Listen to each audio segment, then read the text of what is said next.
What makes you click on a YouTube video? Is it the title or the thumbnail? It's fair to say they are equally important.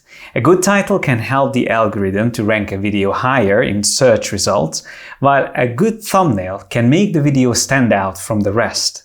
In this tutorial, I'm going to explain several ways to make thumbnails more engaging using graphic design principles and compositional techniques.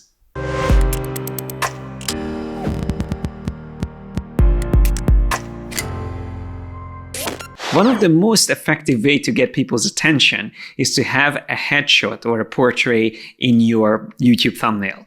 So this can be a single person or it can be a group of people, but probably most importantly, you want to get an exaggerated emotion. So someone with a very specific expression. Now, some YouTubers like PewDiePie would use liquify filter to distort the face and again exaggerate the emotion, while others like Peter McKinnon or Jezza would pick a snapshot from their video that is the most expressive or interesting. From all the expressions, again, probably the more extreme ones are more effective. So someone being scared or shocked, or someone's angry, or someone looks surprised, these work usually the best. Now, you don't always have to establish an eye contact with the person in your thumbnail, although that can also help to increase the effectiveness of the thumbnail. But for example, with Lou from Unbox Therapy, he's always a little bit further in the background, but he's always staring at you. So here the product, of course, is in focus and Lou is out of focus. So there's a little bit of depth there that we can see, but still he's always staring and looking at us with a serious face in all of his thumbnails. But as I said, you don't always have to have the eye contact, and you can see how well this works with this thumbnail. Jeremy Johns looking to the right, and obviously because this is about the Invisible Man, we expect something to be happening on that side, maybe outside of the frame. Once again, it's a very smart and good composition, again, mainly focusing on a headshot. And remember I mentioned that you can have multiple people in your thumbnails. Now, Corridor Crew does that really well. They manage to fit so many characters in their thumbnails. So we have Geralt here, we have Baby Yoda, we also have the Mandalorian, plus we have all three of them in the frame. So even though the thumbnail gives you a very small space to work with, they manage to fit so much information in there, and having all of these faces or headshots makes it really interesting, and a lot of people would click on it. Now, of course, you don't always have to fill up your thumbnail completely, because negative space, like with every design, can help to really focus on certain areas. And here with game ranks, we always have these big empty spaces in the thumbnail because they always use the same expressive body, this guy in the suit, but then they are replacing the head always with the main character's portrait from a game. Now, sometimes this results in very interesting thumbnails, but generally this works really well once again because of it being a headshot, but they also utilize the negative space in their thumbnails. And the technique of using negative space is also very clear here with Unbox Therapy's thumbnails. A technique that always improves your designs and helps to make it more engaging and interesting is whenever you can establish depth. And to create that, one of these techniques is to use out of bounds.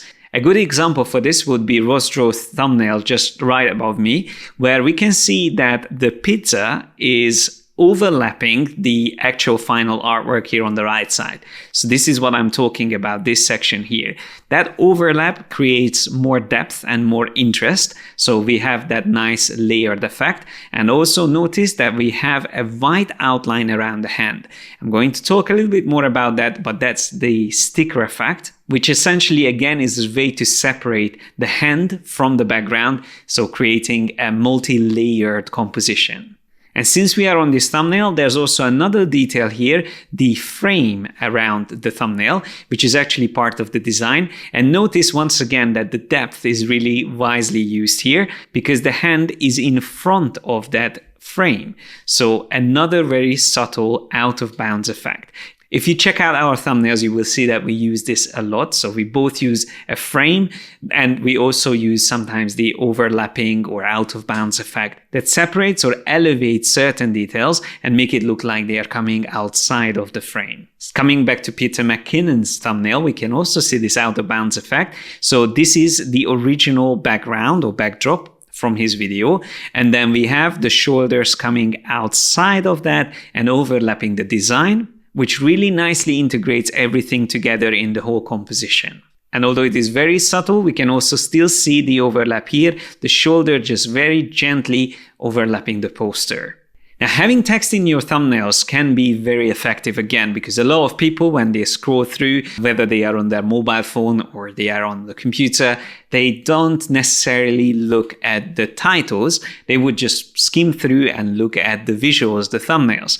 So having text in the thumbnail can be a good strategy to get people's attention and make sure they understand what your video is about. However, there's a couple of things that you might want to consider if you decide to do this. First and most importantly, try to avoid clickbaits. So whatever you type either in the title or in the thumbnail should always be representative of the topic that you're covering. So don't fool people into clicking on your videos, because if they don't get the content that they are expecting, then they won't trust you and they most likely won't be watching your videos in the future. Another thing that you might want to consider is not to repeat the title exactly in the thumbnail. Maybe you can have something that extends the title. So instead of trying to fit in everything, you can simplify the title or even add more context to it. Ian Barnard, for example, managed to fit in a very long text here in the thumbnail, 7 Procreate tips that will leave you speechless in under 5 minutes. So that would be very long for a title, but it actually works quite nicely. And although he didn't actually use an out of bounds effect, it almost feels like the iPad is out of the frame, and that's just because of the composition itself. And also another very smart technique here is an enlargement or increase of the size of the head. Make it look even more exaggerated and almost like a comic book character.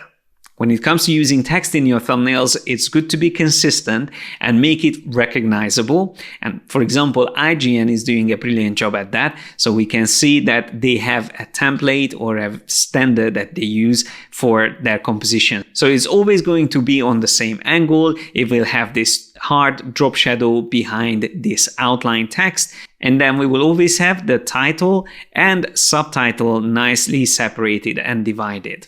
And since we are looking at this thumbnail a little bit closer, I would like to also mention that they've done a brilliant job at adding this red highlight on the actress's face that wasn't there originally. This was added because they are using this red backdrop here.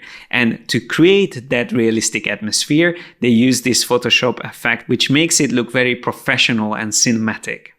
Similarly to using text, you can also include graphic elements, which can again direct the attention of the viewers. And these can be circles, like in this case with Miss Mojo, or also bigger elements like this huge arrow here.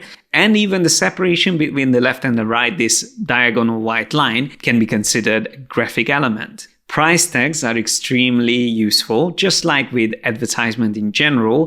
With YouTube thumbnails as well, it became a very commonly used element. Peter McKinnon is using these price tags here on the thumbnail on both sides, showing how much he paid on Fiverr for photo editing. And we also have a nicely integrated price tag here in this thumbnail from Carwow. And since we are looking at this a little bit closer, we can see a couple of things that we already talked about, like the headshot here on the right, the title or text repeated in the thumbnail, and a very subtle overlap once again with the shoulder and the tire, just to establish depth. I hope you found these tips useful, but feel free to use the comment section below if you have any other suggestions that might help to make YouTube thumbnails more effective. Thanks a lot for watching. Like and share this video if you enjoyed it. Don't forget to subscribe and hit the bell icon to get notified whenever we release new videos. Click on the link on my right and start your membership today to get access to over 200 hours of training courses and personal mentoring by me and my team of creative professionals. Have fun learning, guys, and I will see you in the next one.